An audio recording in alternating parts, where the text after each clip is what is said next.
Hello students, welcome back to the Shankar IAS Academy. I, Lokesh Saini, welcome you all in the daily current affairs section. Now, before moving towards our daily topics, I want to introduce you a very big announcement that 16 फरवरी को Shankar IAS academy अपना GSPCM batch launch करने जा रहा है और in this particular batch your entire preparation will be under one roof. We are specially focusing on the 1-to-1 mentorship. उसमें test series भी include रहेगी, मेंस की टेस्ट सीरीज भी इंक्लूड रहेंगी, प्लस उसके अलावा डेली न्यूज पेपर एनालिसिस होगा, आपको मंथली करंट अफेयर मैगजीन मिलेगी एंड आफ्टर दैट आपका जो इंटरव्यू गाइडेंस प्रोग्राम है वो भी उसी के अंदर इंक्लूडेड है. So please register yourself as soon as possible. 16th February we are going to start our GSPCM batch. और सबसे खास बात यहां पे जो है GSPCM बैच की कि जो बैच का हमारा साइज है that is very limited in number. 60 से लेके 70 तक के बीच में जो स्टूडेंट्स है उसका एक स्ट्रेंथ रहता है हमारे एक बैच में. So please enrol yourself as soon as possible. Now starting with today's topics. This is pre-storming UPSC prelim test series. Batch start on 20th January. Admissions are open for our Chennai center also. The rangelands in the climate action, first topic. Then we'll discuss about the biomaterials. Then we'll discuss about the vitamin B12, उसकी importance वगैरह कि क्या कौन-कौन से चीजें आती है vitamin B12 में. फिर उसके बाद we will also discuss the जो इलेक्शन कमीशन ऑफ इंडिया अभी एक SIR करवा रहा है डिफरेंट स्टेट्स में, जो स्पेशल इंटेंसिव रिवीजन हो रहा है हमारी वोटर लिस्ट का, उसके बारे में हम डिस्कस करेंगे. And at last we will discuss about the prelims focus points. Now this year, this is an international year for the rangelands and grassland in the climate action, not just forest. Why grassland also being a national climate plan? सिर्फ forest नहीं, जितने भी grasslands हैं वो भी हमारे लिए उतने ही इंपॉर्टेंट है जितने की फॉरेस्ट हैं, राइट? और कैसे हम लोगों को इनको हमारी इस बायोडाइवर्सिटी को हमें बचाना है, राइट? बिकॉज द ग्रासलैंड्स हुए, फॉरेस्ट हुए, ये सारे जो है हमारे क्लाइमेट एक्शन प्लान, जो हम कंजर्वेशन, हमारी भारत की जो क्लाइमेट पॉलिसी है उसके लिए सारी चीजें इंपॉर्टेंट है, चाहे हमारी रिवर्स हो, चाहे हमारे लेक हो, चाहे फॉरेस्ट हो, और उसी के अंदर जो है grassland is also very very important. Now we are studying here that this is year is everyone is celebrating as an international year for the rangelands. और इसके अंदर हम देखेंगे कि वर्ल्ड में डिफरेंट ग्रासलैंड्स को क्या बोलते हैं, वो सारी चीजें will go through that. So United Nations has declared 2026 as the international years for the rangelands and the grasslands. और ऑब्जेक्टिव क्या है इस को सेलिब्रेट करने का? Because it highlights the ecological and climate and livelihood importance for the रेंजलैंड्स and grasslands. ये support करते हैं द पास्टोरलिस्ट कम्युनिटीज को और प्रमोट सस्टेनेबल लैंड मैनेजमेंट.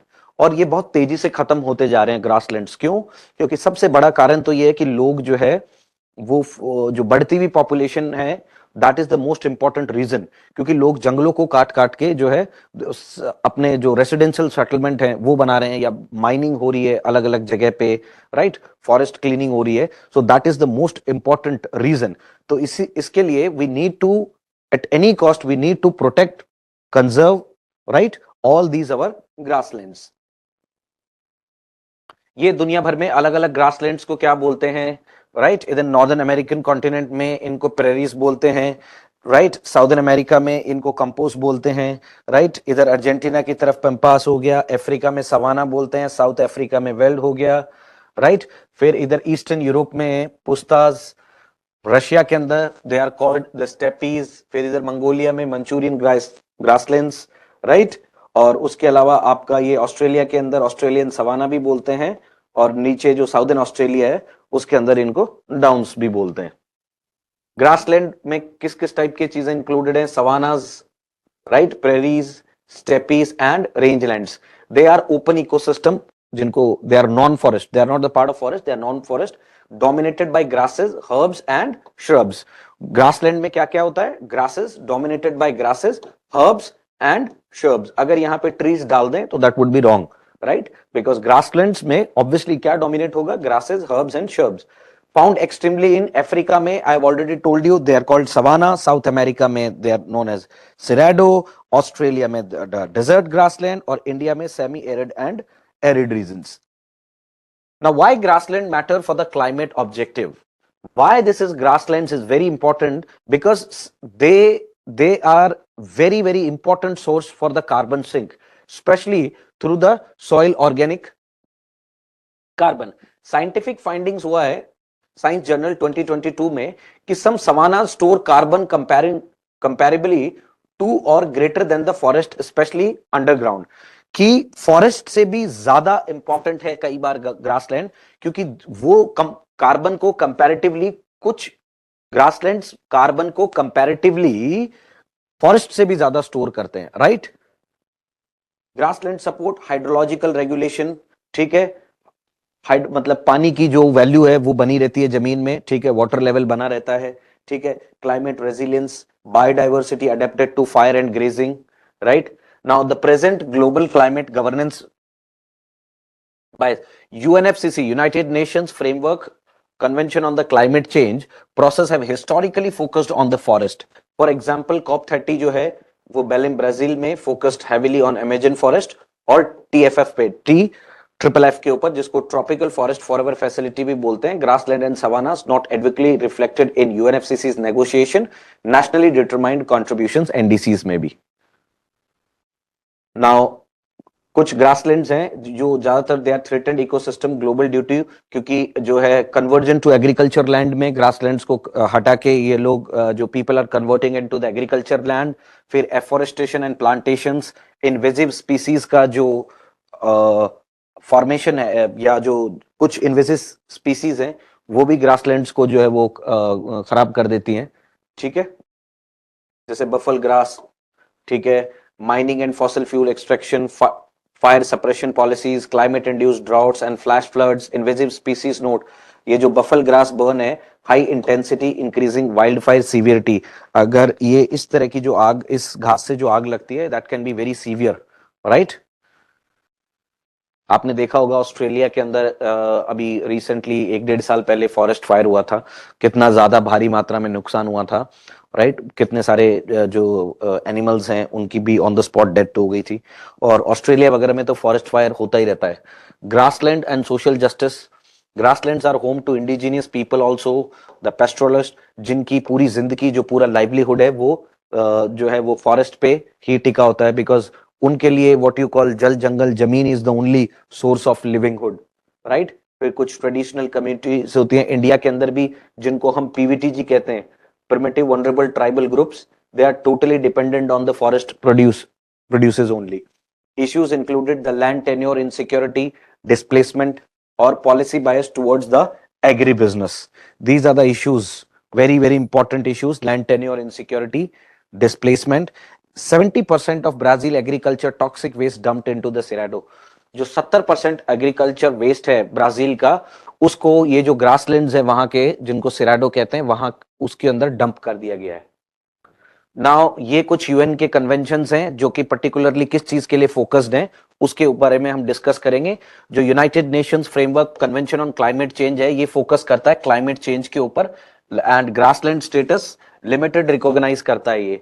एक है United Nations Convention on Biological Diversity, ये फोकस करते हैं बायोडाइवर्सिटी के ऊपर, ये ज्यादा रिकॉग्नाइज करते हैं। और एक है यूनाइटेड नेशन कन्वेंशन, ये ज्यादातर फोकस करते हैं लैंड डिग्रेडेशन पे, और ये ग्रासलैंड को स्ट्रांगली रिकॉग्नाइज करते हैं। So UNCCD is very important on the when it comes to grasslands. Now UNCCD COP16 Saudi Arab में हुआ था, रिजोल्यूशन L15 रिकॉग्नाइज किया rangeland as a complex socio ecological system है। जो सऊदी अरब में UNCCD का COP16 हुआ, उसके अंदर में ये रिकॉग्नाइज किया रिजोल्यूशन L15 के अंदर कि जो रेंजलैंड्स हैं, they are very complex and they are socio ecologically very important, right. Called for improved tenure security, prioritise investment, sustainable management करना पड़ेगा उनका, right. Now, India specific facts हैं, according to the Ashoka Trust for Research and Ecology Environment, Indian grassland falls under 18 different ministries. Policy contradiction है, environment ministry afforestation, rural development ministry में wasteland atlas वगैरह ये सब उसमें आता है। और इंडिया का जो नेशनली डिटरमाइंड कंट्रीब्यूशन है that is target 2.5 to 3 billion tonne carbon dioxide equivalent to carbon sink. हमें अपना जो कार्बन सिंक का बैंक है 2030 तक हमें 2.5 से 3 बिलियन टन तक उसको क्रिएट करना पड़ेगा। करंटली हम फॉरेस्ट फोकस्ड हैं और हमें we should more focus towards the grasslands also. क्यों? क्योंकि मैंने अभी डिस्कस किया कि जो ग्रासलैंड्स होते हैं वो भी कार्बन सिंक के बहुत बड़े जो है वो they can also storage the carbons as compare to the forest. It means we should not only confine it to the forest only, we should also equally give importance to the grasslands. Grassland is not explicitly included in this. Now, grasslands store a significant portion of their carbon mainly in the soil rather than the above ground masses. Grassland stores a significant portions of their carbon mainly in the soil rather than the above ground biomass. The UNFCCC has historically provided greater institutional focus to the grassland compared to forest. This is wrong, right? The UNCCD has formally recognized rangeland as a complex socio-economic system. So this first and third would be correct. So first and third would be correct because UNFCCC ने ज्यादा ये focus करते हैं climate, UNFCCC है वो focus ज्यादा करता है क्लाइमेट चेंज पे, वो लिमिटेड रिकॉग्नाइज करता है ग्रासलैंड्स को, राइट? सबसे ज्यादा ग्रासलैंड को कौन रिकॉग्नाइज करता है? दैट इज UNCCD, ठीक है। मैंने कल भी बताया था आपको कि यू शुड ऑलवेज, ये जितने भी क्वेश्चंस होते हैं उनको आपको एक एक स्टेटमेंट को आपको ढंग से पढ़ना है। और कुछ बच्चों में डाउट है कि सर एलिमिनेशन के सारे क्वेश्चंस खत्म कर दिए गए हैं यूपीएससी से, ऐसा कुछ नहीं है। अभी भी बहुत सारे क्वेश्चन ऐसे आते हैं जिनको आप जो है वो एलिमिनेशन मेथड से सॉल्व कर सकते हो, राइट? जैसे अगर आपने अच्छे से पढ़ा होता कि UNFCC has historically provided greater institutional focus to grasslands, हमें पता है कि ये नहीं करता, कौन करता है? यूनाइटेड नेशन कन्वेंशन, ठीक है, to combat the desertification, UNCCD करता है ना कि यूएनएफसीसी। तो सेकंड भी अगर अपन एलिमिनेट करते तो एक ही ऑप्शन बचता, correct? Now, what are the biomaterials and how they work? Explain. How can indigenous biomaterial reduce the dependence on the fossil based imports? कि कैसे हम लोग बायोमटेरियल्स को यूज करके अपना डिपेंडेंस कम कर सकते हैं, जो खास करके फॉसिल फ्यूल्स बेस्ड इंपोर्ट से हम जो अपना काम चला रहे हैं। Context, why biomaterials matter? क्योंकि ग्लोबल शिफ्ट हो गया towards the cleaner and low carbon manufacturing. हर आदमी चाहता है कि जो खास करके जो पेरिस क्लाइमेट डील के बाद पूरी दुनिया जो है वो और ज्यादा कंसर्न हो गई है ना, कि किस तरह से हम ज्यादा से ज्यादा कार्बन एमिशन को कम करें, राइट? जो भी एनवायरनमेंट में हम कार्बन एमिशन कर रहे हैं उसको कितने कम से कम मात्रा में हम कार्बन को एमिट करें एनवायरनमेंट के अंदर। फॉसिल बेस्ड जो प्लास्टिक्स हैं, टेक्सटाइल्स हैं, high emissions plus import dependence, biomaterial emerging as the next frontier of the material engineering। जो बायोमटेरियल है, जैसे जैसे कार्स के अंदर इलेक्ट्रिक व्हीकल्स जो हैं वो नया फ्यूचर है, वैसे ही जो बायोमटेरियल्स हैं they are emerging as the next frontier for the material engineering relevant for environment, economy and industrial policy। और ये जो बायोमटेरियल है ये एनवायरमेंट फ्रेंडली भी है, इकोनॉमी फ्रेंडली भी है और हमारी इंडस्ट्रियल पॉलिसी के लिए भी this is very good. What are biomaterials? Materials derived wholly partly from the biological sources rather than the fossil fuels or engineered using the biological process, designed to replace or interact with the conventional the materials used in, we can used in packing things, textiles, constructions and healthcare, medical implant and जो structures होते हैं, ठीक है, packing में use कर सकते हैं, textile में यूज कर सकते हैं, कंस्ट्रक्शंस में यूज कर सकते हैं। Got my point? फिर उसके बाद types of biomaterial, there are drop in biomaterials chemically identified, जो फॉसिल फ्यूल बेस्ड मटेरियल होते हैं, एग्जांपल बायोपीटी, ठीक है, they are compatible with the existing manufacturing. फिर drop out biomaterials, drop in biomaterials and drop out biomaterials, chemically different है, require new processing and end of life system. फिर novel biomaterials, new properties not found in the conventional materials, self healing material, bioactive plant and advanced composites, right?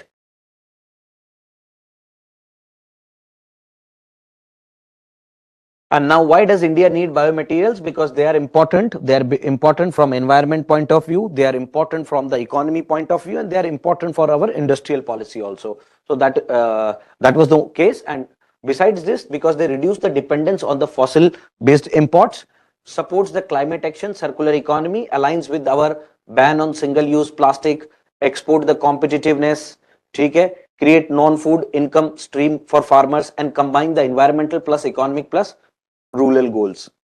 India का current status कितना है?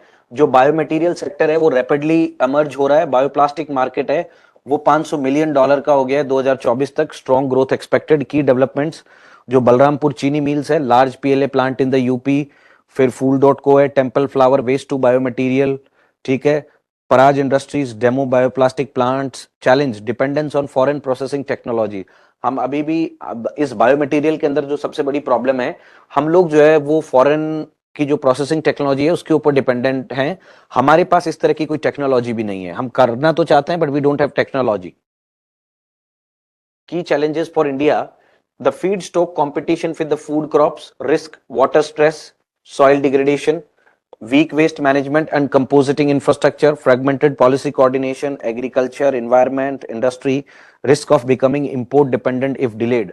अगर हम ज्यादा delay करेंगे तो जो चाहे एग्रीकल्चर सेक्टर हो, चाहे एनवायरमेंट सेक्टर हो और चाहे इंडस्ट्री सेक्टर हो, तीनों में हम लोग इंपोर्ट पे डिपेंड हो जाएंगे. जैसे कि आज चाइना के कंटेक्स्ट में हमें चाइना के साथ हम आज हमारा जो ट्रेड डेफिशिएट है दैट इज रफली around $80 billion to $100 billion, right. दूसरी दुनिया की बहुत सारी कंट्रीज के साथ तो इतना मिलके ट्रेड नहीं होता जितना हम चाइना के साथ ट्रेड डेफिशिएट के अंदर है. Way forward: scale bio manufacturing infrastructure, fermentation and polymerisation capacity है, इंप्रूव कर सकते हैं. फीड स्टॉक प्रोडक्टिविटी को शुगर केन, मेज इनको यूज करके इन्वेस्ट कर सकते हैं रिसर्च एंड डेवलपमेंट में. And drop in the novel biomaterials. Public government जो गवर्नमेंट रोल है पब्लिक प्रोक्यूरमेंट का, टाइम बाउंड इंसेंटिव हम लोग दें, सपोर्ट करें पायलट प्लांट्स को और shared facilities, right. Labelling norms, ठीक है. End of life pathways. Now again there is a prelims question. The biomaterials are derived wholly or partially from the biological source, can be replaced conventional materials. Correct है. The drop in biomaterials are chemically different from the petroleum based material and required a new manufacturing system. Okay. The polyacetic acid, the PLA, is an example of biomaterial used in alternative to the conventional plastics. Now this is first and second is to 100% correct, that biomaterials are derived wholly or partially from the biological sources, right. And this is the 100% correct. This would be have to see drop in biomaterials. One know what is एक second. Drop in biomaterials. Drop in में क्या है? Chemically identified to the fossil fuel based materials है. Chemically identified कि fossil fuel based materials हैं, compatible with the existing manufacturing. Example BioPT. So drop in biomaterial chemically different नहीं है, ये तो same है, तो second would be cut. First and third will be. Polyacetic acid is an example of biomaterial. Yeah, one and third. Now vitamin B2, B12 crisis, India's hidden public health challenge. This is very very important. Last day we had also discussed folic acid कि क्यों folic acid जो है वो important है खास करके pregnant women's के लिए. जो आयरन टेबलेट्स हैं वो क्यों इम्पॉर्टेंट हैं जो है प्रेग्नेंट लेडीज के लिए. आज हम देखेंगे कि विटामिन B12 की deficiency is more than just a nutrition problem.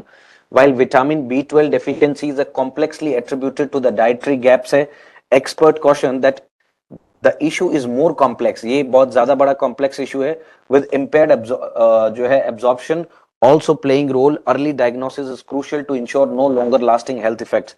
Early diagnosis अगर हम लोग इसका कर लेंगे तो that इसका long lasting impact नहीं, otherwise it is more than a malnutrition or a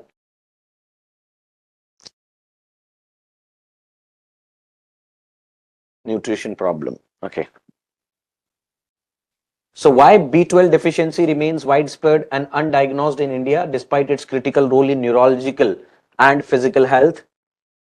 कि क्यों हम लोग B12 डेफिशिएंसी को हम लोग ज्यादा जो है वो ज्यादा तवज्जो नहीं दे रहे हैं, जबकि इसकी बहुत जरूरत है न्यूरोलॉजिकल और साइको फिजिकल हेल्थ के लिए. The dietary dilemma and socio economic paradox है why Indians are vulnerable. Animal source reliance. B12 is good, you know, and it is found almost exclusive in animal based foods, making India's large vegetarian population naturally at risk. क्योंकि B12 जो है वो ज्यादातर it's found almost exclusively, ठीक है, in the animal based food, making India की जितनी भी लार्ज वेजिटेरियन पॉपुलेशन है उसको naturally we are putting at risk.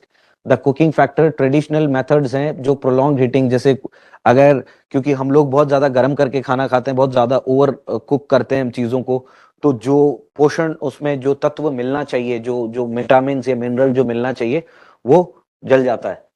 Right, यही बात लिखी गई है. The traditional method like prolong heating can further reduce the small amount of B12 present in the food. The paradox, urban middle class, जो vegans oftenly avoid the fortified foods, low income groups may inadvertently receive the trace B12 from the natural bacterial flora in the traditional diets. High risk demographic, जो children हैं, pregnant women हैं, lactating women हैं, elderly require higher level of growth for their neurological maintenance and for their physical maintenance. Got it? The absorption barrier, the beyond diet factor, why eating B12 isn't always enough to clinical condition. जो chronic जो gastritis है, H. pylori infections है, celiac disease है, significantly impair करते हैं B12 को uptake, जो medication interference, long term use of metformin, ठीक है, for diabetes and acid suppressing drugs can deplete the B12 stores over the time. जो लोग डायबिटीज की ज्यादा तक टेबलेट लेते हैं over a prolonged period of time, तो वो इससे B12 जो है वो डिप्लीट होता है. Functional gap and absorption issues mean blood test might show the inadequate level even when the blood isn't utilizing the vitamin proper.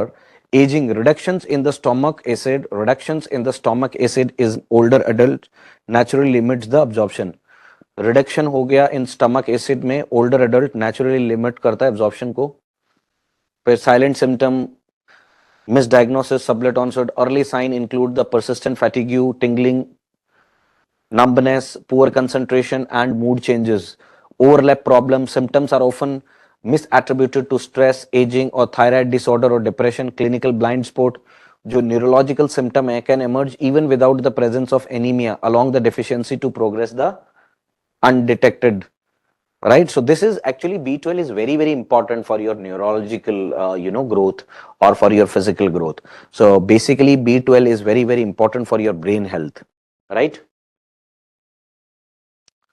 now फिर policy intervention at public health strategy है. Mass fortification, mandatory fortification staples like जो भी जो दूध है, serials हैं and आटा है, जो कि पॉपुलेशन लेवल सेफ्टी नेट, ठीक है, fortified, we need fortification. फिर प्रोएक्टिव स्क्रीनिंग है, मूविंग फ्रॉम symptomatic और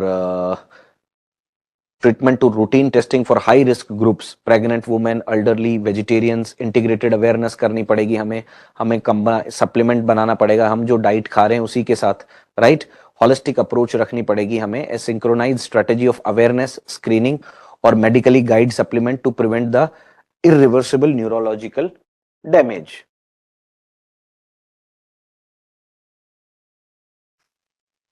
फिर उसके बाद ये क्वेश्चन है विटामिन B12 का. Vitamin B12 deficiency is more prevalent among the vegetarians due to limited availability of B12 in the plant based diets. ठीक है, chronic vitamin B12 deficiency can lead to the megablastic anemia and irreversible neurological damage.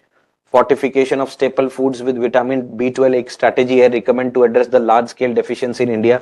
ठीक है, ये vitamin B12 deficiency is more prevalent among the vegetarians due to limited availability in the plant based diets. plant based diet लिखा हुआ है ना.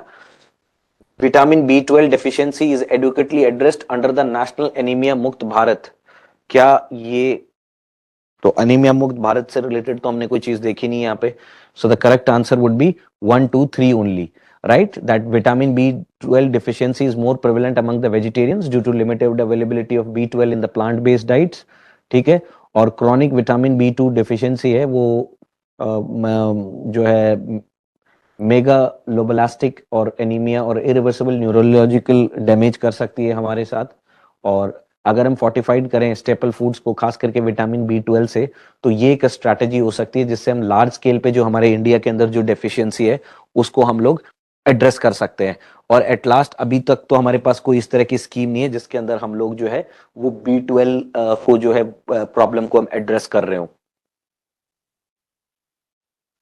So this is the Election commission special intensive revision SIR, जो कि अलग अलग जगह, basically SIR अगर एक लाइन में मैं आपको समझाऊं तो SIR जो है वो स्पेशल इंटेंसिव रिवीजन है कि किसी भी कुछ लोग, बहुत सारे लोग ऐसे हैं जिनका वोटर लिस्ट में यहाँ पे भी नाम है, ठीक है, और अपने जैसे मान लो कोई शहर में रह रहा है, दिल्ली में रह रहा है और है बेसिकली राजस्थान से, तो दिल्ली में भी उसका वोटर लिस्ट में नाम है और राजस्थान की वोटर लिस्ट में भी नाम है, तो दो दो जगह डुप्लीकेशन हो रहा है।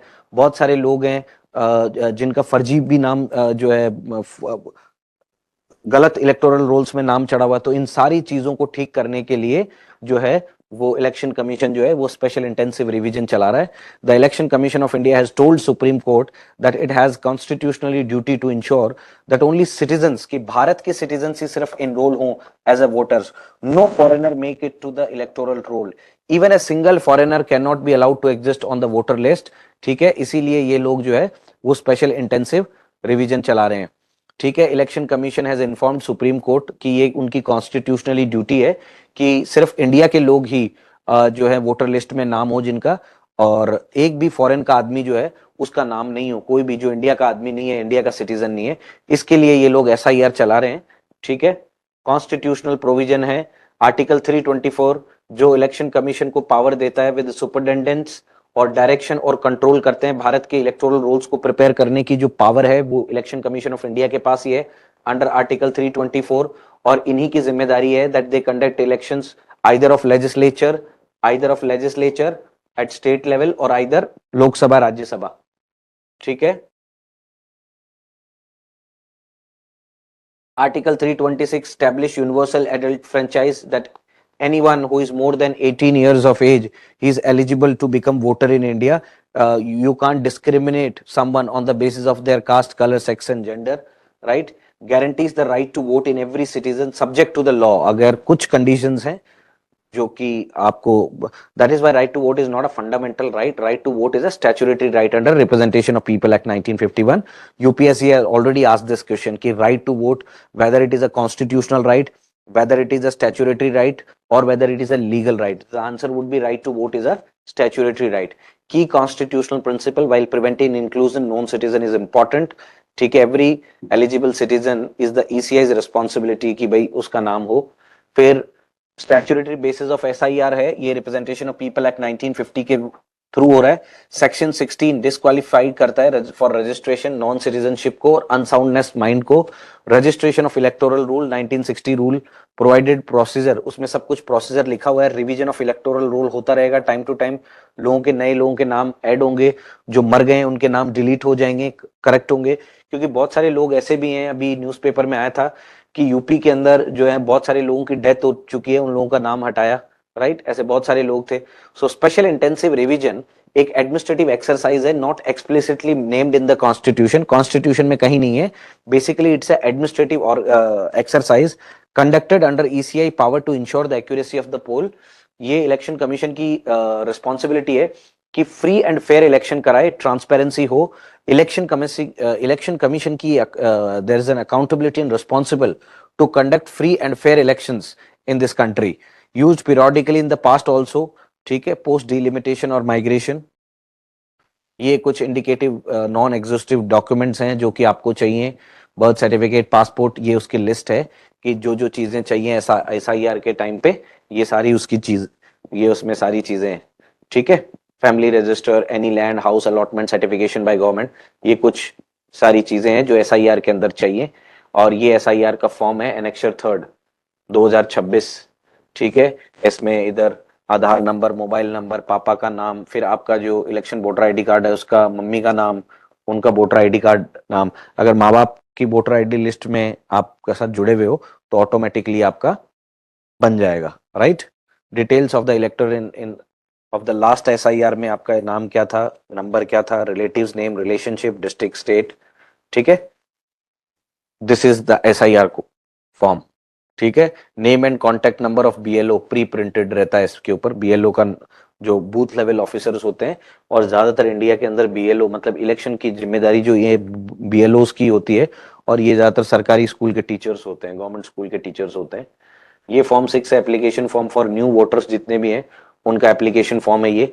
ठीक है, इस तरह का एक एप्लीकेशन फॉर्म होता है, फॉर्म नंबर 6 बोलते हैं इसको, एप्लीकेशन नए वोटर्स हैं उनके लिए। ठीक है। फिर ऑब्जेक्टिव क्या है एसआईआर का? डुप्लीकेट एंट्रीज को हटाना, डिसीज वोटर्स को हटाना, नॉन सिटीजन्स को हटाना, और अपडेट करना migrate population data, address and constituency, improve करना credibility and purity of electoral rolls, और जो नए वोटर्स हैं उनका नाम ऐड करना जो कि एलिजिबल वोटर हैं। बेसिकली काम है डुप्लीकेट एंट्रीज को हटाना, डिसीज वोटर जो मरे हुए वोटर्स हैं जिनकी डेथ हो गई है उनको हटाना, और जो इंडिया के सिटीजन नहीं है जो फॉरेनर्स हैं उनके नाम को हटाना, और जो अपडेट करना है हमें माइग्रेंट पॉपुलेशन डाटा को, एड्रेस करना है कॉन्स्टिट्यूंसी में कितना चेंज हुआ है, और इंप्रूव करना है हमें credibility and purity of the electoral rolls. Positives of SIR, electoral roll की इंटीग्रिटी प्रिवेंट है, बोगस वोटिंग, इलेक्टोरल फ्रॉड जो हो रहा है align with the section 16 of representation of people act. ठीक है, और स्ट्रेंथ करता है ये इलेक्टोरल क्रेडिबिलिटी को। ठीक है, एड्रेस करेगा अर्बनाइजेशन माइग्रेशन को, और रेगुलर वेरिफिकेशन होती रहेगी तो हमारे इलेक्शन कमीशन की भी जो है वो क्रेडिबिलिटी बनी रहेगी। फिर मेजर कंसर्न्स है रिस्क ऑफ द जो डिस इनफ्रेंचाइजमेंट है, लार्ज स्केल डिलीटेशन का रिस्क है, exclude the genuine citizen, violating the article 3 to 326, burden of proof shift disproportionately to the ordinary citizens, relevant principle है right to vote एक statutory है, but it is denial effect democratic participation। PUCL versus union of India के case में ये देखा गया था कि जो right to vote is a statutory but it is denial, अगर इसको हम मना करते हैं तो ये हमारे डेमोक्रेटिक पार्टिसिपेशन का उल्लंघन है एक तरह से। ठीक है, और ये अगर टाइम बाउंड और ट्रांसपेरेंट मैनर में होगी एसआईआर तो it will be very big thing for S. ये फिर एक मेंस क्वेश्चन है, election Commission of India's constitutional duties lie in the inclusion of every eligible citizen in the exclusion of ineligible voters. In this context हमें critically examine करना है कि objective और legal basis क्या है चैलेंज ऑफ दिस एसआईआर का। फिर this is Keonthal royal palace, एक मासिव फायर इनगल्फ्ड हुआ है हिस्टोरिक जुंगा प्लेस में। 2000 year old palace served as the residence of the former Keonthal princely state, located है हिमाचल प्रदेश के अंदर। अप्रोक्सीमेटली 26 किलोमीटर है शिमला से, constructed in the 1800s by the rulers of Kenothal. It forms an integral part of India's princely state heritage. Historical context क्या है? जो princely state थे integrated into India in the 1950, the place architecture exemplifies a blend of Himalayan and colonial style. Kenothil Royal Place, a massive fire have engulfed the historic Junga Place. एक आग के अंदर ये जो है पूरा खत्म हो गया। फिर ये एक सीएसआईआर की टेक्नोलॉजी है, transfer ceremony titled from farm residue to the road the biobitumen via pyrolysis. India has become the first country, India पहला ऐसा कंट्री बना है globally to commercially produce the biovitamin, a development that is expected to significantly impact the nation's road infrastructure. India have become the first country globally to commercially हम produce कर रहे हैं बायोविटामिन को, जो कि रोड बनाने के लिए काम में आएगा, और बायोविटामिन वो ट्रांसफॉर्म कर देगा a step towards the vision of विकसित Bharat 2047 by utilizing agro waste it reduce the pollution cost, crop burning जो मटेरियल्स होंगे उन सबको यूज करके, राइट, हम लोग we are making a basically circular economy. ठीक है, with 15% blending India can save nearly 4500 crore in foreign exchange and substantially reduce its dependence on imported crude oil. जो हम इंपोर्ट कर रहे हैं क्रूड ऑयल उसके वेस्ट से बना रहे हैं, और अगर हम इन चीजों से बनाएंगे तो हम भारत का 4500 करोड़ रुपए हर साल बचा सकते हैं, और उस 4500 करोड़ को हम बाकी दूसरी जगह इन्वेस्ट कर सकते हैं।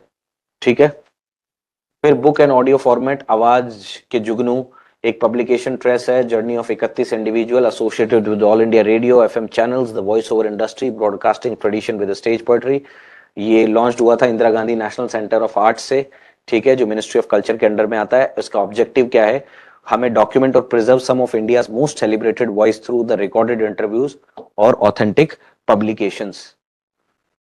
फिर प्रीलिम्स का प्रैक्टिस क्वेश्चन है, biobitumen is best describe as a road binding material derived partially और wholly from biomass that can reduce dependence on petroleum based bitumen, correct है। And naturally occurring hydrocarbon extracted from oil shale, wrong.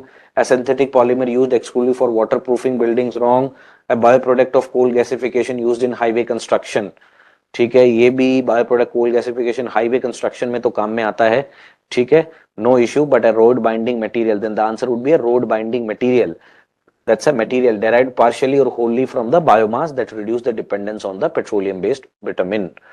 This was all about today's class. Please like, comment and share Shankar IAS Academy. Keep watching Shankar IAS Academy. And before ending the class, I want to remind you all that on 16th February, we are launching our GSPCM batch. Please enroll yourself as soon as possible. Till then, take care. Bye-bye.